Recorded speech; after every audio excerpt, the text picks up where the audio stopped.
Hey guys, welcome back to my channel. My name is Caitlin and today we are playing with the Druid palette from Fantasy Cosmetica. Now this came out a while ago, but I am bringing it out today, one, to try the brand for the first time. I bought it and never used it, you know, typical me.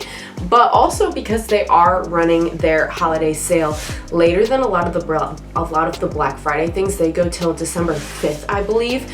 So they are still running their 30% off site-wide sale. They've got, I think, 3 eyeshadow releases to date. So wanted to show you guys this in case you were interested in picking anything up. I really like the fact that this brand did like a wider range for this sale. It wasn't so much like pressure during the Black Friday weekend. So yeah, wanted to show off the products a little bit and chat about the formula. Before we get too far into the video, if you haven't already, please consider clicking that subscribe button. I upload twice a week and it's totally free to subscribe, and I would love to have you back on the channel again. So without further ado, let's go ahead and get into the look. Alright, so here is the Druid palette. If you have not seen it, hopefully you can see the shadow of the bear and the character on the cover here. I know it's shiny, so that's why I'm kind of holding it at an angle here. And the inside looks exactly the same with the silhouette. I think if I remember right, I saw that she said on her restock she was going to change something on here, like color-wise, to make the names easier to see, or like the shadow easier to see, something like that with feedback. But here is the color story if you have not seen it. It looks kind of unsuspecting when you first see it, but my understanding is the shimmers are out of this world and I cannot wait to try them. I'm going to start with a Morphe M441 brush. I've already primed my lids and I'm going to go in with Sage, this green shade in the crease, to start with kind of my transition color. I really feel like that's the only palette light enough to throw in the transition, and even then it's definitely a mid-tone green, so this may be a palette that I pull in on another day that I'm not, you know, filming a dedicated video for this palette. Some other shades to go with it and make it a companion. That brush, I don't know if it needs washed or what, but it's so scratchy. I'm going to go in with the Beaute P1 brush. The Morphe one used to be like my holy grail transition shade brush I would always start with, but it feels so scratchy and rough, but I've had it for years, so I could just need a good clean, could be its time has come. I'm not sure which one. But this Beaute brush is so soft and works so much better in my opinion. Okay, so now I'm going to take a Morphe 456 and I want to put Old Growth and Forest, both the brown and the green, in the outer corner. I'm going to start with the green matte. The mattes are acting fine, like I'm having to work a little to blend them, but not like a crazy amount or anything like that. But they're not like the smoothest mattes I've ever felt either. This was also the brand's first palette, so you know, it's possible they have learned and grown some already just from now having 3 palettes out. Then I'm going to take my Morphe JS6 just to focus Old Growth, just kind of like a burgundy-ish brownish, just right here to deepen out just the very, very outer portion of the eye, really close there to the lash line. Definitely tap your brush in the pans. I always do on this one though, guys, because there is a lot of kick up in the pan on these mattes, and especially if you usually do your complexion first like I do, we don't need that fallout in our lives. Going back in with the first brush, well, I say first, the Beaute one, just to blend things out a little bit more nicely between the outer corner shade and the transition shade. We're looking nice and grungy. Okay, now feeling this with my hand, I don't think I'm going to need a glitter primer. I think I'm just going to go in, and this is interesting. It's actually kind of a bluey purpley, and this one's more of like a burgundy. They're very deceptive the way they look in the pans. So if you get this, I would say swatch it, because things do not look how they appear. Oh, what do I want to do? Okay, so I think I want to do Serenity, which is this green in the middle on the outer portion diagonally, and then do Balance, which is this cool like blue purpley one in the front, and see how that goes. I'm going on a Laura Lee Los Angeles L27, but any flat brush will do. Yeah, I can already tell on the brush this is like somewhat putty-like, which generally usually means like if it's squishy like that, no glitter primer needed. Yes, that is the normal kind of reflective sparkle I have come to know and love from many other indie brands. Delicious.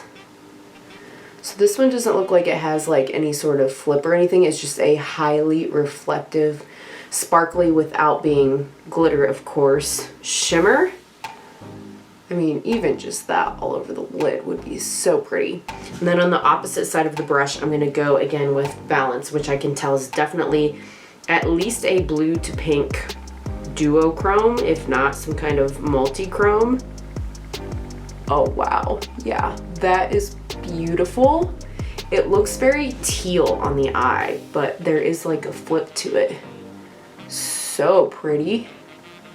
Oh, those pair so nicely together. I don't know if you can see where these end. Oh, it almost makes it look like one really shifty shade from blue to green. They pair so nicely together. Oh, that's great. I don't know, I definitely have shimmers, I think kind of like this green, but I don't know if I have anything like this kind of bluey, tealy to pink duochrome in my collection. That is gorgeous, and I don't think there's anything in here that's light enough to be an inner corner highlight. So I'm just gonna go in with this Sugar Drizzle Mini Glow Cube palette. I'll leave my last video linked if you haven't seen it yet using this. I have been loving it since the moment I picked it up. And I think I'm gonna try to go in with this one today. I haven't used the shade yet, so I have found these are kind of deceptive and look a different color on the eye, so bear with me. I'm doing more of a green on the inside, but I definitely think you could use like an iridescent blue too with going to this blue. Now this one looks kind of like white gold green as well, which is what I said about this one. Those two I think look very similar. I'm putting this on a Rephr 3 brush, by the way, if you're interested. Sorry, I just realized, like, have I been to the side this whole time? Because if so, that's going to drive me insane. I'm sure it's driving you insane too. My apologies. Love it. And I think I'm going to use these Sugar Drizzle liners again, just to add a little contrast. I'm going to use Crowned Wood Nymph, which has a little pink in it, but I think that'll look really good too, even though it'll be different than the green. So it's like a dark navy blue to purple shift, which I think will be really fun with this. You know, I knew I loved Sugar Drizzle's eyeshadow formula, but these are the first purchases I've made from them that were not eyeshadow, and I am not disappointed. I haven't even put these away. I've just left them on my little like desk table situation here because of how fun they are. Oh, I really like the contrast of that green with the eyeshadow being more like green teal and the liner being like purple blue. What do you guys think? I'm gonna put a little bit of highlighter on and I'm gonna go full, just go for it. This is Mermaid Tears from Bitter Lace Beauty. It's kind of like a pink purple duochrome highlighter. You know, we're already in the color, let's just go for it. And while that's drying, I'm just gonna do a bit of a lip and add mascara, and I'll be back when the look is complete. Alright guys, here is the final look. What do you think? I just added my Essence mascara, and then I did a combo I've never done. I did the Melt lip liner in Foxy, which I use all the time, but I paired it with this Colourpop Lippie Stix in shade Sassy, which I don't think I've ever done this combo before. I really like how this look came out. I feel like it's neutral but fun. Like my face, you know, for the most part, and lip and everything is neutral, but it's got like the pop of color in the eyes. I don't know, I really enjoyed it. Had a great time with this palette for the most part. Like I said, the mattes I felt like I had to work a bit, but they weren't bad by any means, and this was their first palette. I just don't know what I'm gonna do, guys. Okay, so their sale is still going on. That's why I'm doing this video, of course, and I already have their one palette. They've got the Sorcerer palette and the Bard palette as well. I feel like I vibe more with the color story of the Bard palette, and I'd really like that one, but I get into this like collector's mentality of like, oh, like it's gaming theming, especially of all things, and I really love that, so I kind of want them all, but I know deep down, like I don't vibe as much with the Sorcerer's Story as the others, but then sometimes there's been things that I don't think I'm gonna vibe with the color story, and I get it. And especially like this was a perfect example. Things don't look on the eyes and in person like they do on camera when it comes to these shifty shades, so maybe I would like it. I don't know, I gotta figure out what I'm doing. Let me know down in the comments down below. Have you tried this brand? Have you heard of it? What do you think of the colorful look? Do we like the juxtaposition of the different colored liner with the different colored shade eyeshadow? Because I really like that. Hope you guys are having a great rest of your day, and I hope to see you again on the next one. Bye.